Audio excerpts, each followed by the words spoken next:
pour rester dans le concret, m'adresser à M. Darmanin et lui demander si une date a été prévue pour retirer les armes des conjoints chez les femmes qui ont déjà porté plainte.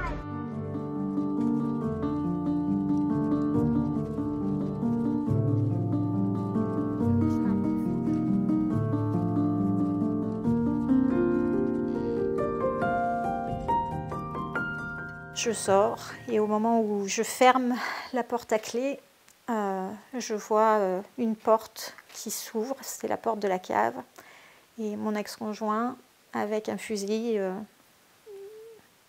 dirigé vers le sol. Et là, mon cœur s'est arrêté.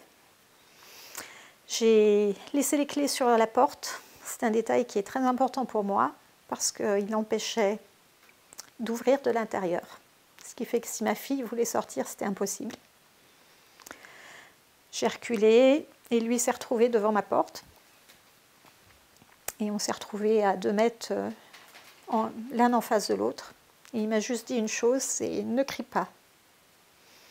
Bien sûr, je me suis mise à hurler de peur. Et là, il a tiré au niveau de mes fesses. Et à ce moment-là, j'étais à 4 pattes et j'ai senti sous la main la bombe à poivre que j'avais mise dans ma poche qui était tombée par terre. Je me suis relevée et je me suis précipitée sur lui et j'avais ma bombe à poivre qui ne fonctionnait pas à 2 cm de ses yeux. Et c'est là où il a tiré une 2e fois dans mes parties génitales. Et là, je me suis écroulée et j'ai entendu la porte battante et lui qui s'en allait.